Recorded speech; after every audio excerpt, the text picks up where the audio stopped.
Part 1. I never thought I would be the person who would end up here. My name is David, and for 10 years I was married to Jessica, the love of my life. Or at least I thought she was. We met in college. She was one of those girls who lights up a room as soon as she walks in, and everyone is drawn to her. I was lucky enough to be the guy who could call her mine. Staying up late in class, traveling the roads, and whispering about the future, we built our life together. We got married at 25, bought a house at 28, and started talking about children at 30. But that's the thing about life. It can pull the rug out from under you when you least expect it. It's like a black swan. No one knows when it will happen. It all started small, as it always does. Jessica became different. She started staying late at work, saying she needed to catch up or finish projects. She became more cautious with her phone, turning the screen away from me when she received a message. The passion that once burned between us faded away, replaced by excuses. I'm just tired. My work is exhausting. Not today, darling. I tried to ignore it. I convinced myself that I was being paranoid. We had a routine, a good life. I had no reason to doubt her. Then, one evening, I found the first crack in the foundation. Jessica left her phone on the kitchen table when she went into her room. The screen lit up with a message from a number I didn't recognize.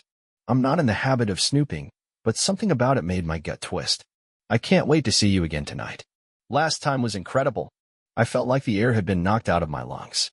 My hands were shaking as I picked up the phone. The name attached to the number was simply M. I scrolled up. My heart was pounding as I read the messages. Frank, intimate, things she had never said to me again. Things she shouldn't have said to anyone but me. I put the phone down, went into the bathroom, and looked at myself in the mirror. My face was pale and my jaw was clenched so tight it hurt. The realization settled in me like poison seeping into my veins. She was cheating on me. I didn't say anything that night. I didn't say anything the next day either. Instead, I started paying attention. I checked our bank statements and saw bills for expensive restaurants I had never been to. I noticed how she always texted when she thought I wasn't looking.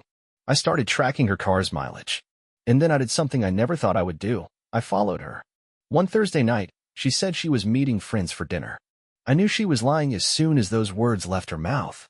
So I waited 10 minutes after she left, then took the keys and got in the car. She didn't go to any restaurant. Instead, she went to a hotel on the outskirts of town. I parked across the street and watched as she got out of the car, smoothed out her dress, and went inside. 15 minutes later, a man followed her in. He was tall, broad-shouldered, and bold in his manner. I didn't know who he was, but I knew who he was to her. Rage boiled up inside me, but I didn't break in. Not now. I needed more than just anger. I needed proof. I needed to destroy her the same way she was destroying me. So I pulled out my phone, took some pictures, and drove home.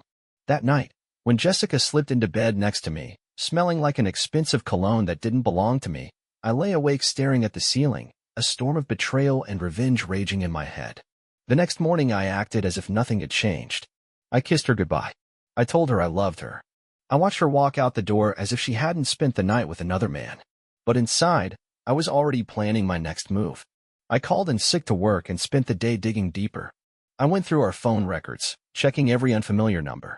I checked her social media, scrolling through tagged photos, looking for any slip-ups. And then I found it. A photo hidden deep in a friend's Instagram story. Jessica, wearing the same dress, sitting across from a man in a dimly lit restaurant. The time of the photo coincided with the night she was supposed to be working late. I had enough evidence to convict her, but it wasn't enough for me. No, I wanted more. I wanted to make her feel the agony that had taken root in my chest and wouldn't let go. I kept digging. Over the next few days, I put it all together. This was not a one-time incident. Jessica had been seeing this man for months. There were receipts, hidden credit card statements, text logs. She was living a double life right under my nose. One evening, as she stood in front of the bathroom mirror brushing her hair, I looked at her, really looked at her. I remembered the face of the woman I thought I knew, the woman who had sworn to love me, to honor me, to be faithful to me. I felt nothing but disgust. She thought she was playing with me. She had no idea what was in store for me. Part 2. I spent the next few days planning. I wasn't just going to confront her. I was going to dismantle the life she had built with me, piece by piece. First, I needed more evidence. I set up a hidden camera in our bedroom and another one in the living room. If she was bringing him into my house, I wanted to know. I also bought a GPS tracker and discreetly attached it to her car. If she was lying about where she was going, I'd have timestamps to prove it. By the end of the week, I had more than enough. Video footage of her sneaking into the house late at night, looking over her shoulder like a thief. Phone records filled with late-night calls and explicit texts. GPS logs showing her parked outside his apartment for hours at a time. She had no idea I was watching her every move. Now, it was time for the real fun to begin. I started small. I stopped initiating conversations, stopped kissing her when I got home from work. She noticed immediately. "Are you okay?" she asked one night as we lay in bed. "You've been acting weird." I forced a tired smile. "Just stressed from work." She accepted the lie easily, even offering a sympathetic smile before rolling over and checking her phone. Probably texting him. The next step was financial. I started slowly pulling my money from our joint account, moving it into a private one she didn't know about. At the same time, I stopped contributing to shared bills, letting her take on more of the burden without realizing it. I knew she'd start feeling the strain soon. Then, I decided to make her sweat. One evening, I left my laptop open on the kitchen counter with an incognito browser tab showing searches for private investigators and divorce lawyers. I positioned it just right, knowing she'd see it when she walked in. When I returned, she was sitting at the table, eyes wide. "What's this?" she asked, her voice tight with panic. I glanced at the screen, pretending to be surprised. "Oh, just looking into some things for a coworker going through a messy divorce." She didn't believe me. I could see it in the way she clenched her hands, the way her eyes darted around the room like a caged animal. Good. I needed to keep her on edge, keep her guessing. The next morning, I told her I'd be working late all week, giving her plenty of room to make her next mistake. Predictably, she took the bait. She didn't even wait 2 days before sneaking out of the house, heading straight to his apartment. I followed her, parked a block away, and watched from my car as she knocked on his door. He let her in without hesitation. I stayed there for hours, waiting for her to leave. When she finally did, I followed her home, keeping my headlights off so she wouldn't notice. I was done collecting evidence. It was time to act. The next morning, while she was in the shower, I sent an anonymous email to her boss, attaching copies of her inappropriate text messages she had been sending during work hours. Then, I printed out screenshots of her texts and taped them inside her gym locker. I knew she had friends there, women she often bragged to about our perfect marriage. They deserved to know the truth. By the time I got home that evening, she was already in a panic. Her phone was buzzing nonstop. She was pale, her hands trembling as she scrolled through her notifications. "Something's wrong," she muttered, not even looking at me. "My boss just emailed me. And someone put these in my gym locker." She shoved a handful of papers at me, the ones I had printed earlier. I acted confused, concerned. "What are those?" She hesitated, then shook her head. "Nothing. Just some mistake." I watched her closely. She wasn't sure if I knew. Not yet. "Perfect." That night, as she lay beside me, her breathing uneven, I whispered, "You know, Jess, I've been thinking a lot about trust lately." She stiffened. "Oh, yeah. I mean, when you love someone, you trust them completely, right?" Her silence spoke louder than words. I turned to face her. "Is there something you want to tell me?" She swallowed hard, still staring at the ceiling. "No, nothing." I smiled to myself. The walls were closing in, and she knew it. She had no idea what was coming next. Part 3. Jessica was unraveling, and I was enjoying every second of it. The once confident, charismatic woman who always seemed in control was now a jittery, paranoid wreck. She barely slept, constantly checked her phone, and jumped at the slightest noise. She had no idea where the attacks were coming from, but she knew something was very, very wrong. I decided it was time to push things further. It started with her car. One evening, while she was inside making dinner, I let the air out of one of her tires. Not enough to make it obvious, but just enough to make it seem like a slow leak. The next morning, she came back inside, frustrated. "My tire is low again," she muttered, grabbing her keys. "I swear, I just filled it up last week." "Maybe you should get it checked," I suggested casually. "Could be something serious." She frowned but nodded, leaving in a hurry. Later that day, I saw the bill for a brand new tire charge on our shared account. One small victory. Then, I took it up a notch. I started leaving anonymous notes in her gym bag and tucked inside her work folders. I know. Nothing else. No threats. No accusations. Just those 2 words. The first time she found one, she went pale. She read it over and over, hands shaking. She didn't say anything to me about it, but I noticed how she clenched her jaw for the rest of the night, her leg bouncing anxiously as we sat on the couch. She started glancing at me more often, studying me when she thought I wasn't looking. She didn't know if it was me or someone else. That was the best part. Then, I crashed her world completely. I waited until a Friday night. She had gone to the gym, probably to clear her head. I took the opportunity to pack a small bag with just enough essentials to make it seem like I was leaving, but not enough to be permanent. I placed my wedding ring on the kitchen counter, right beside a neatly folded piece of paper. When she walked through the door, she froze. Her eyes darted between the ring, the bag, and the note. She picked up the paper, her hands trembling. I know everything. That's all I wrote. No threats, no explanations. Just that. David, she whispered, her voice breaking. She turned to find me standing in the doorway, arms crossed. Her eyes filled with tears instantly. I can explain, she blurted, stepping toward me. I held up a hand. Don't. She stopped dead in her tracks. Her lips trembled. It wasn't what you think. I laughed. Actually laughed. That seemed to throw her off even more. Jessica, I know exactly what it was. She swallowed hard. Please. Let's just talk. I shook my head. I don't need to hear your excuses. Her face crumpled. I made a mistake. A mistake. I snapped. My voice was calm, but it carried enough venom to make her flinch. No, Jessica. A mistake is forgetting to pick up milk from the store. What you did. That was a choice. Tears streamed down her cheeks. I love you, David. I swear. Stop. I cut in. You don't get to say that to me anymore. She collapsed onto the couch, sobbing into her hands. I watched her for a long moment, feeling nothing but disgust. The woman who had shattered my life now sat broken in front of me. I turned toward the door, grabbing my bag. Where are you going? She choked out. Away, I said simply. For now. She shut up. We can fix this. No, I said, my voice final. We can't. I walked out, slamming the door behind me, leaving her to drown in the wreckage of her own making. I didn't go far. I checked into a nearby hotel, needing space to think. That night, I turned off my phone, ignored the dozens of missed calls and messages from Jessica. Instead, I planned the next phase of my revenge. Jessica thought she had hit rock bottom, but she was wrong. She had no idea what was coming next. The following morning, I met with a divorce lawyer. I laid everything out, my evidence, the financial withdrawals, the growing web of deception I had been crafting. He listened carefully, nodding as I spoke. We can make this work to your advantage, he said. You've already taken steps to protect yourself financially, and with the evidence you've collected, we can ensure you walk away with everything you deserve. I shook his hand, feeling a sense of relief wash over me. This was happening. The beginning of the end.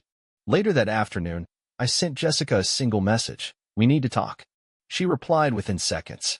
Please, David. Just come home. We can fix this. I love you. I ignored her desperate pleas. She wasn't sorry she had betrayed me, she was sorry she got caught. That evening, I returned home, stepping through the door like a ghost from her nightmares. She looked exhausted, her eyes puffy from crying, her body tense with fear. I sat down at the kitchen table, motioning for her to do the same. She obeyed, wringing her hands nervously. You've been lying to me for months, I began, my voice calm but cold. Now, you're going to be honest. She swallowed. I will. I swear. I leaned forward. Tell me his name. Jessica hesitated. Then, she whispered, Mark. Mark. The man who had ruined my marriage. The man who had taken what was mine. I nodded, already knowing what my next move would be. Part 4. Jessica sat across from me, her fingers twisted together, her breath coming in uneven gasps. The moment she said his name, Mark, I saw the guilt settle deeper into her eyes. She expected me to explode, to scream, to lash out. But I didn't. I simply leaned back in my chair, folded my arms, and nodded. Mark, I repeated. And how long has it been going on? Her eyes darted away. David, please. How long? My voice was calm, but there was no mistaking the steel behind it. She licked her lips, stalling. 6 months, she whispered. I almost laughed. I already knew the truth. It had been nearly a year. She thought lying would soften the blow, but I was beyond feeling pain for her. I pulled my phone from my pocket and slid it across the table. The screen was open to the folder of evidence I had collected, the photos, the messages, the timestamps. I watched her face as she scrolled, her hand shaking so badly she nearly dropped the device. Her face crumpled. David, I held up a hand. No. No more lies. A heavy silence filled the space between us. She stared at me, her eyes glossy, as if searching for any hint of the man who used to love her. But he was gone. She had killed in the moment she let another man touch her. I need you to leave, I said finally. Her breath hitched. What? This is my house, Jessica. You need to pack your things and go. Tears spilled down her cheeks. David, please, we can work through this. We have 10 years together. Doesn't that mean anything? I exhaled slowly, staring at her. It did, I admitted. But you threw it away. She shook her head frantically. I was stupid. I was selfish. I don't know why I did it, but I swear to you, I love you. I'll do anything, therapy, counseling. Just don't do this. I almost felt sorry for her. Almost. Jessica, I said, my voice cutting through her pleas. If you don't leave willingly, I will have you removed. Her expression shifted to something darker, desperation twisted with defiance. You can't just throw me out. I smirked. Actually, I can. You see, I spoke with my lawyer today.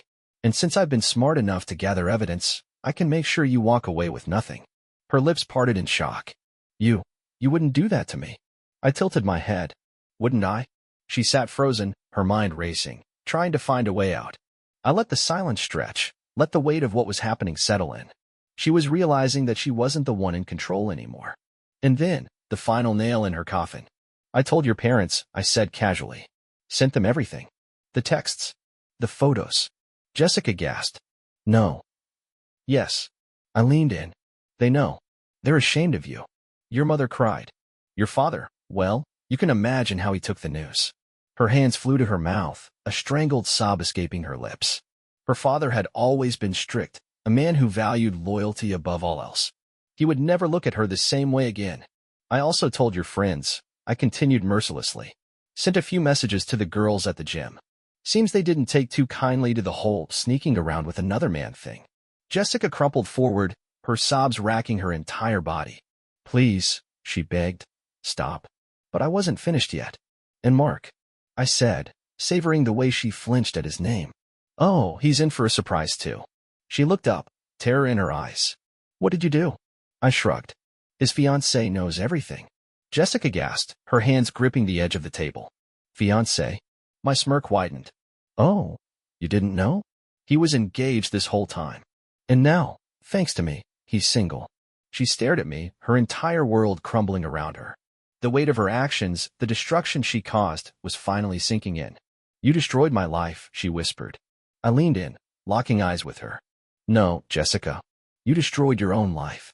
I just made sure you couldn't escape the consequences. Her shoulders slumped. The fight left her eyes. She knew she had lost. I stood up, adjusting my shirt. You have until tomorrow to get your things and leave. If you're still here by noon, the police will escort you out. Jessica didn't argue. She didn't beg anymore. She just sat there, hollow and broken, as I turned my back on her and walked away. It was over. But I wasn't done yet. The next morning, I met with my lawyer again. We drafted the divorce papers, ensuring I retained the house and majority of our assets. By the time Jessica realized what was happening, she would have nothing left. I returned home later that evening to find her bags packed. She stood at the doorway, her face streaked with dried tears. This is really it? She asked weakly. I nodded. Yes. She swallowed hard, then picked up her bags and stepped outside. She turned back one last time. I did love you, David. I still do. I met her gaze, my expression unreadable. Then you should have thought about that before you betrayed me. And with that, I shut the door. Part 5. Jessica was gone, but I wasn't satisfied. Not yet. Not until I knew she felt the full force of the storm she had created. She thought she could betray me and simply move on? No. I was going to make sure she suffered. The first thing I did was make sure her finances crumbled. While we were married, I had been the primary earner. She had gotten comfortable, used to the security I provided. But now? Now she was on her own, and I made sure she felt it. With my lawyer's help, I moved fast. Since I had undeniable proof of her affair, the divorce was finalized quickly, completely in my favor. I took the house. I took the savings. I kept my investments. She walked away with barely enough to rent a dingy apartment across town. But I wasn't done yet. I found out where she worked, one of those trendy marketing firms where image was everything. And wouldn't you know it? That company had a strict morality clause. Affairs, scandals, Those weren't things they tolerated. So I made sure they knew exactly what kind of woman they had representing them. Anonymously, of course, I sent her boss every single text message, every detail of her affair, wrapped up with a neat little bow. I didn't have to wait long. Within days, she was fired. No severance, no references. Just a box of her things and a humiliating walk out the door. Jessica called me that night. I let it go to voicemail. Her voice was frantic. "David, please. I lost my job. I don't know what to do. I need help." I played the message again, savoring the desperation. Then I deleted it. Next, I turned my attention to Mark, the man who thought he could take what was mine. His life was already in shambles after his fiancée left him. But I wasn't done. I dug into his background, found out where he worked, where he spent his time. Turns out, Mark had a reputation, a serial cheater, always sniffing around for his next affair. His boss was a married man, one with a strong moral compass. So I made sure he got an anonymous email detailing Mark's workplace indiscretions, how he had been using office time for his little rendezvous. Mark was fired the next day. He called Jessica furious, blaming her, accusing her of ruining his life. I listened to their fight through the bug I had placed in her cheap new apartment weeks prior, enjoying every second as they tore each other apart. She screamed at him, calling him a liar, a coward. He cursed her, called her a mistake. I smiled. This was better than I had imagined, but I wanted more. I made sure Jessica's friends knew every ugly detail. I sent messages to the women in her social circle, detailing her betrayal. They turned on her instantly, cutting her off. No invites. No sympathy. No support. Her world was closing in. She had no job, no friends, no man to run to. And then, I delivered the final blow. One night, I sent her a message. Just a simple one. Meet me at the place where it all began. One last conversation. I knew she would come. She was too desperate not to. I sat at the restaurant where we had our first date, watching as she walked in, her once perfect posture now hunched, her face hollow. She had lost weight. Her hair, always flawless, looked limp. She was falling apart. She sat across from me, her eyes pleading. "David." I leaned back, crossing my arms. "You wanted to talk?" She nodded quickly. I know I messed up. I destroyed everything. But I swear, I didn't mean to hurt you. I miss you. I love you. I let that sit between us for a moment. Then, I leaned forward. "I don't care." Her mouth opened, closed. "What?" I smirked. "I don't care, Jessica. You mean nothing to me. Less than nothing."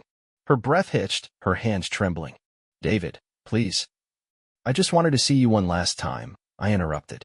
"To see what's left of you." Tears filled her eyes. "I can change. I'll prove it to you." I chuckled. "There's nothing left to prove. You lost, Jessica. And the best part? You did it to yourself." She reached across the table, trying to touch my hand. I pulled away. "I wanted to love you forever," I said, my voice cold. "I wanted to build a life with you. But you threw it all away for a cheap thrill. And now, you have nothing." She sobbed, shaking her head. I stood up, cutting her off. "Goodbye, Jessica." She watched, devastated, as I walked out of the restaurant, never looking back. I had won. The end.